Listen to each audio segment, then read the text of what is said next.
Hello dear student, welcome back to my YouTube channel.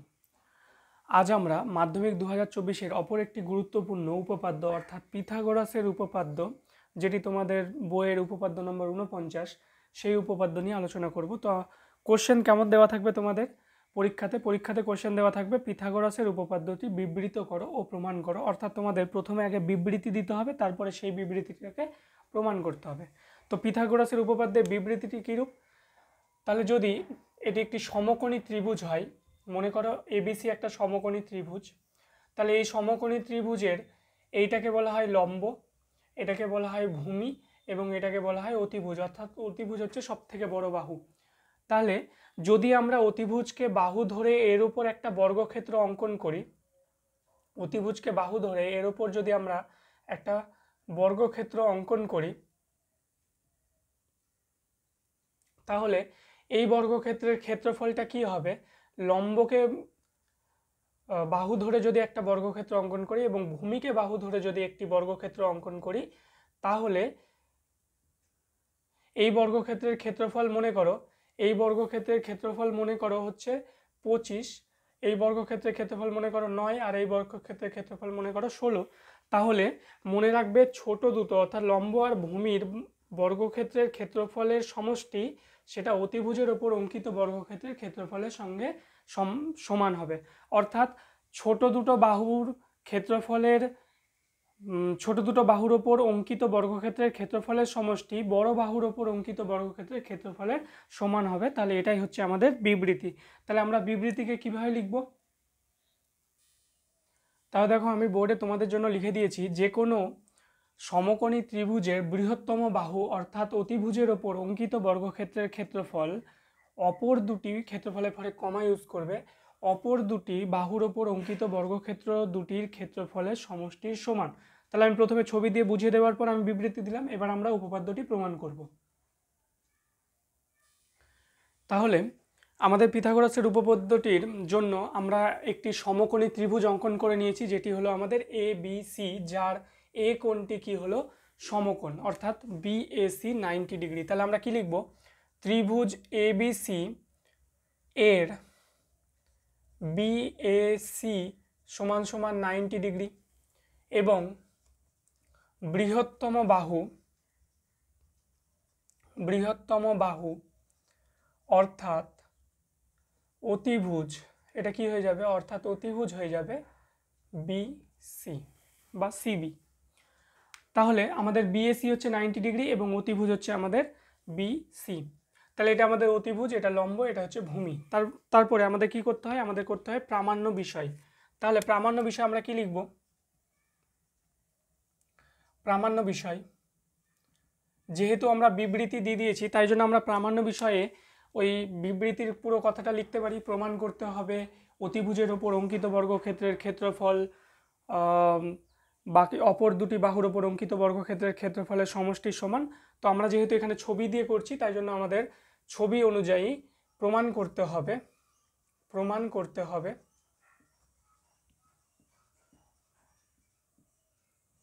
BC square equal to A C square plus A B square, অর্থাৎ BC square is equal to AC square plus A B square. তাহলে এই দুটো সমষ্টির সঙ্গে সমান।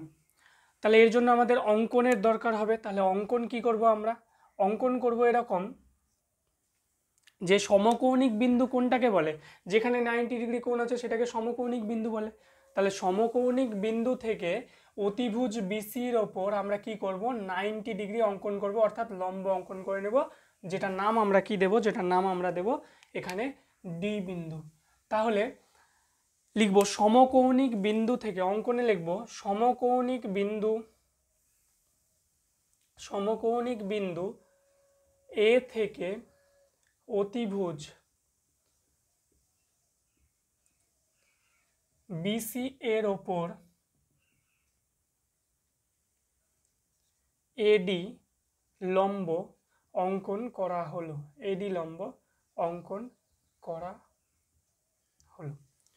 তাহলে আমরা কি করলাম? সমকোণিক বিন্দু এ থেকে অতিভুজ বিসি এর ওপর এডি লম্ব অঙ্কন করলাম। তাহলে আমরা এরপর প্রমাণে আসছি। প্রমাণ কীভাবে আমরা প্রমাণ করব? আচ্ছা, আমরা একটি উপপাদ্য পড়েছি সদৃশতাতে, যে কোনো একটি সমকোণী ত্রিভুজের ক্ষেত্রে যদি সমকৌণিক বিন্দু থেকে অতিভুজের ওপর লম্ব অঙ্কন করা হয়, তাহলে যে দুটো ত্রিভুজ উৎপন্ন হয় তারা প্রত্যেকটা বড় অর্থাৎ মূল ত্রিভুজের সঙ্গে সদৃশ। এটা আমরা উপপাদ্য একটা পড়েছি সদৃশতা চ্যাপ্টারে আমাদের ছিল, যে কোনো একটা সমকোণী ত্রিভুজের সমকোণিক বিন্দু থেকে যদি অতিভুজের ওপর লম্ব অঙ্কন করি, তাহলে দুটো ত্রিভুজ পাচ্ছি আমরা, এটা একটা এটা একটা। এই দুটো ত্রিভুজ কি হবে? প্রত্যেকটা মূল যে ত্রিভুজ ছিল অর্থাৎ এবিসি, সেই ত্রিভুজের সঙ্গে কি হবে? সদৃশ হবে। তাহলে আমরা প্রথম প্রমাণটার শুরুটা সেটা দিয়েই করব। তাহলে আমরা লিখব ত্রিভুজ এবিসি একটি সমকোণী ত্রিভুজ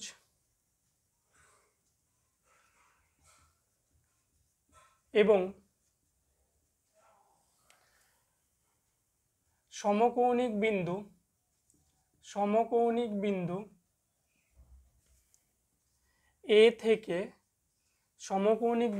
এ থেকে অতিভুজ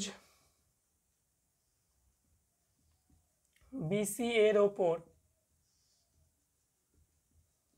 এডি লম্ব। অতিভুজ বিসি এর ওপর এডি লম্ব। যদি লম্ব হয় তাহলে আমরা কি বললাম? যে দুটো ত্রিভুজ উৎপন্ন হবে সেই দুটো প্রত্যেকটা মূল ত্রিভুজের সঙ্গে সদৃশ। অর্থাৎ আমরা লিখতে পারবো অতএব ত্রিভুজ এডিসি এটা কি হবে? সদৃশ। এটাকে বলে সদৃশতার চিহ্ন। তাহলে ত্রিভুজ এবিসি কি হবে? সদৃশ হবে কার সাথে? ত্রিভুজ মূল ত্রিভুজ অর্থাৎ এবিসির সাথে। অর্থাৎ প্রথম যে ত্রিভুজ এডিসি সেটা কি হবে? মূল ত্রিভুজের সঙ্গে সদৃশ হলো। এবং আরেকটা কি লিখতে পারি? ত্রিভুজ এডিবি এটাও কি হবে? মূল ত্রিভুজের সঙ্গেই সদৃশ হবে, অর্থাৎ ত্রিভুজ এবিসি এর সঙ্গে সদৃশ হবে। তাহলে আমরা পেয়ে গেলাম সদৃশতার উপপাদ্য থেকে আমরা এই কনসেপ্টটা পেয়ে গেলাম যে যে দুটো ত্রিভুজ উৎপন্ন হবে ছোট দুটো, সেই দুটো ত্রিভুজ মূল ত্রিভুজের সঙ্গে সদৃশ হবে। তোমরা এইটুকু নাও। তাহলে সদৃশতা প্রমাণ করার পর আমরা দুটো ত্রিভুজ নিয়ে কাজ করব, যে ত্রিভুজ এসিডি ও ত্রিভুজ এবিসি সদৃশ। এবার সদৃশতার ধর্ম অনুযায়ী আমরা কি জানি? যে সদৃশতার ধর্ম অনুযায়ী বাহুগুলোর অনুপাত কি হয়? সমান হয়। অর্থাৎ সদৃশতা এটাই বলে যে যে দুটো ত্রিভুজ সদৃশ তাদের বাহুগুলোর অনুপাত কি হবে? সমান হবে। অর্থাৎ এটা তো আমাদের 90 ডিগ্রি, এর ক্ষেত্রে 90 ডিগ্রি অপোজিট বাহু কোনটা? অতিভুজ। তাহলে আমরা যদি এসি অতিভুজ নিই বাই যে কোনো একটা বাহু অর্থাৎ সিডি নিয়ে নিই, কারণ এই ত্রিভুজের ক্ষেত্রে এটা অতিভুজ, 90 ডিগ্রি উল্টো দিকে অতিভুজ, এবং এদিকে কি নিয়ে নিচ্ছি? সিডি নিয়ে নিচ্ছি। তাহলে সেমভাবে ত্রিভুজ এবিসি এর ক্ষেত্রে অতিভুজ কোনটা? ত্রিভুজ এবিসি এর ক্ষেত্রে অতিভুজ বিসি। তাহলে এখানে নিয়ে নিলাম বিসি বাই আমরা বাহুটাকে কোনটা নিলাম? ত্রিভুজ এবিসি এর এসিকে নিলাম। তাহলে সদৃশতা থেকে আমরা এটা পেলাম। বা আমরা লিখতে পারি AC square is equal to BC into CD. AC square কোনাকুনি গুণ করে দিলাম, অর্থাৎ ক্রস মাল্টিপ্লিকেশন করে AC square is equal to BC into CD. আবার ত্রিভুজ এডিবি ও ত্রিভুজ এবিসি সদৃশ। তাহলে আবার যদি এই দুটো ত্রিভুজ সদৃশ হয় তাহলে ত্রিভুজ এডিবি এর ক্ষেত্রে অতিভুজ কোনটা? এডিবি এর ক্ষেত্রে অতিভুজ কোনটা? এবি। তাহলে অতিভুজ বাই আমরা এই বাহুটাকে নিয়ে নিলাম বিডি ইকুয়াল টু বড় ত্রিভুজের ক্ষেত্রেও সেম, অতিভুজ হচ্ছে বিসি বাই বড় ত্রিভুজের এই বাহুটাকেই নিয়ে নিচ্ছি এবিকে। তাহলে এবিকে যদি নিয়ে নিই তাহলে কি হবে? এবি স্কোয়ার আমরা লিখতে পারি AB square is equal to কি পেলাম? BD into BC. তাহলে বুঝতে পারলে সদৃশতার নিয়ম অনুযায়ী কীভাবে আমরা সাজালাম। এদিকেও এই ত্রিভুজের ক্ষেত্রে নিলাম অতিভুজ বাই যে কোনো একটা বাহু, এখানেও নিলাম অতিভুজ বাই যে কোনো একটা বাহু, এবং বাহুটাকে এমনভাবে চয়েস করলাম যাতে এসি এসি গুণ করে এসি স্কোয়ার আছে, এখানেও এবি এবি গুণ করে এবি স্কোয়ার আছে, কারণ আমাদের প্রমাণে ছিল AC square plus AB square. এটুকু কেন? আচ্ছা, কেউ চাইলে এটাকে 1 নম্বর, এটাকে 2 নম্বর দিয়ে রাখতে পারো। এরপর আমরা কি করব? দুটোকে যোগ করে দেবো, অর্থাৎ 1 + 2 করে পাই। তাহলে আমরা কি লিখব? 1 + 2 করে পাই। তাহলে 1 + 2 করে আমরা কি পাবো? তাহলে 1-এর বাম দিকে আমাদের কি ছিল? AC square. 2-এর বাম দিকে আমাদের কি ছিল? AB square. তাহলে এই দুটোকে যোগ করলে ওদিকেরগুলো যোগ হয়ে যাবে। তাহলে কি ছিল? BC into CD plus BC into BD. তাহলে আমরা যদি এদিক থেকে কমন নিয়ে নিই বিসিকে, তাহলে পড়ে থাকবে কি সিডি প্লাস বিডি। এবার বিসি থাকলো ইন্টু সিডি প্লাস বিডি মানে কি সিডি প্লাস বিডি মানে হচ্ছে পুরোটা বিসি, তাহলে BC into BC is equal to আমরা লিখতে পারি বিসি স্কোয়ার। তাহলে আমরা পেয়ে গেলাম AC square plus AB square is equal to BC square, যেটাই আমাদের কি বলেছিল প্রমাণ করতে বলেছিল। অর্থাৎ অতিভুজের উপর অঙ্কিত বর্গক্ষেত্রের ক্ষেত্রফল অপর দুটি বাহুর উপর অঙ্কিত বর্গক্ষেত্রের ক্ষেত্রফলের সমষ্টির সমান, প্রমাণিত। তাহলে এই উপপাদ্যটি তোমাদের এই বছরের জন্য খুব ইম্পর্টেন্ট একটি উপপাদ্য। যদি আমার এই চ্যানেলটি তোমাদের ভালো লেগে থাকে তাহলে অবশ্যই পাশে থেকো এবং নোটিফিকেশনের জন্য বেল আইকনটি প্রেস করে রেখো। দেখা হচ্ছে পরবর্তী ভিডিওতে।